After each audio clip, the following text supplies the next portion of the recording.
श्री शिवाय नमस्तुभ्यम। हर हर महादेव। कृष्णेश्वर महादेव की पवित्र धरा से 7 दिवसीय शिव पुराण कथा 9 सितंबर से शुरू हो गई है, जो कि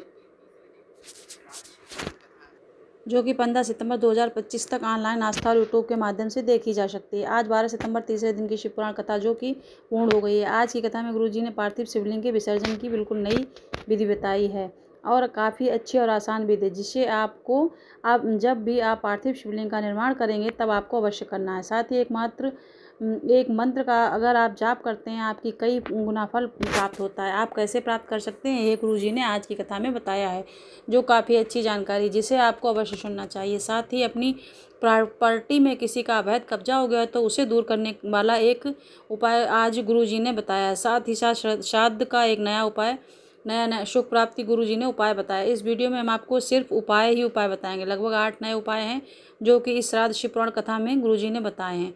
सभी उपाय आप ध्यान से सुनें, सरल भाषा में बताएंगे। फिर भी जो भी प्रश्न रहेंगे आपके, वे प्रश्न हम आपको कमेंट बॉक्स में आप क्वेश्चन कीजिए, हम उन पे आंसर जरूर देने की कोशिश करेंगे। आपके सभी प्रश्नों के उत्तर जरूर देंगे। आपने 11 सितंबर के तीसरे दिन की श्राद्ध पक्ष शिव पुराण कथा नहीं सुनी, जो कि कृष्णेश्वर की पावन धरा से हो रही है, तो आज की कथा के सभी सरल उपायों की जानकारी आपको इस वीडियो में मिलने वाली है। बढ़ते हैं पहली विशेष जानकारी की ओर। पार्थिव शिवलिंग का विसर्जन करने की गुरुजी ने आज विधि बताई, जो कि इस प्रकार है। जिस पात्र में आप पार्थिव शिवलिंग का निर्माण करते हैं, थाली हो या जो भी पात्र हो जिसमें आपने पूजन अर्चन किया है, उसे लेकर आपको नदी के तट पर जाना है और नदी के तट पर जाने के बाद आपको उस पात्र को नदी के अंदर थोड़ा सा पानी में ले जाना है।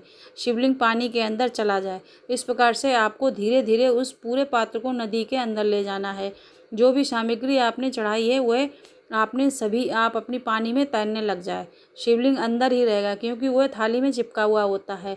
इसके बाद आप अपने हाथों का उपयोग करते हुए धीरे से उसे नदी में प्रवाहित कर सकते हैं। ये पार्थिव शिवलिंग के विसर्जन की सरल विधि है, जिसे आप जब भी पार्थिव शिवलिंग का निर्माण करें तब आप अवश्य करना है। बढ़ते हैं आज की कथा की दूसरी विशेष जानकारी की ओर। 5 पितृ के 5 वृक्ष विशेष हैं, जिनके नीचे बैठकर मंत्र जाप अगर आप एक भी बार कर रहे हैं तो उसका फल, उस वृक्ष में जितनी पत्तियां होती हैं उसका करोड़ों गुना फल आपको प्राप्त होता है। 5 वृक्ष कौन कौन से हैं? बेलपत्र, वटवृक्ष, आंवला, शमी और पीपल। किसी भी मंत्र का जाप कर सकते हैं।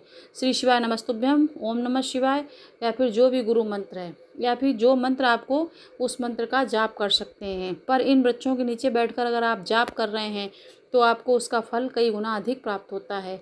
बस इस बात का ध्यान रखना है कि जिस वृक्ष के नीचे बैठकर आप जाप कर रहे हैं उस वृक्ष की आपको पत्तियां कभी नहीं तोड़ना है। बढ़ते हैं आज की कथा की तीसरी विशेष जानकारी की ओर। अगर आपके घर में द्वेष उत्पन्न हो रहा है, अगर आपकी प्रॉपर्टी में किसी ने अवैध कब्जा कर लिया है, छोड़ नहीं रहा है, तो प्रत्येक माह में आने वाली अमावस्या तिथि में आपको ये विशेष उपाय करना है। महीने में एक बार ही करना है। कम से कम 4 या 5 अमावस्या करके देखिए, लाभ जरूर देखने को मिलेगा। पीपल के वृक्ष के नीचे आपको 2 घी के दीपक लगाना शुरू कर देना है। अब 2 दीपक आप लगाएंगे तो दोनों दीपकों के सामने एक दीपक के सामने आपको एक हल्दी से पीला किया हुआ चावल का दाना, दूसरे दीपक के सामने एक कुमकुम से लाल किया हुआ चावल का दाना रखना है। दोनों दीपक जो रहेंगे वो घी के होना चाहिए और इन दोनों दीपकों में आपको गोल बाती का उपयोग करना है, क्योंकि ये दीपक हम पीपल के वृक्ष के नीचे प्रज्वलित कर रहे हैं। दीपक प्रज्वलित करें, इसके बाद 3 बार स्वधा स्वधा स्वधा बोलें। अपने पितरों से जो धन लेकर चला गया या फिर जो प्रॉपर्टी फंसी हुई हो उसका जप करते हुए, मतलब उसका प्रार्थना करते हुए आपको अपना नाम और गोत्र बोलना है। पूरी प्रार्थना नाम और गोत्र बोलने के बाद ही करनी है।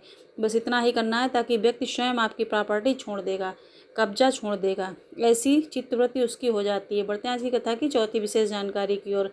गुरुजी ने एक और नए उपाय की जानकारी दी है, जिसमें गुरुजी ने कहा, कोई तुमसे कह दे कि बड़ा रोग हो गया है, यह हो गया है, वह हो गया, इस प्रकार की बीमारी तुम्हें हो गई है, या फिर कई प्रकार के कोई दोष बता दे, या फिर कोई कह दे कि तुम्हारी ये ग्रह दशा बेकार चल रही है, या फिर कोई कह दे कि जीवन में तुम्हारे कभी सुख नहीं लिखा है, तो आपको पितृपक्ष में बिल्कुल नया उपाय करना है।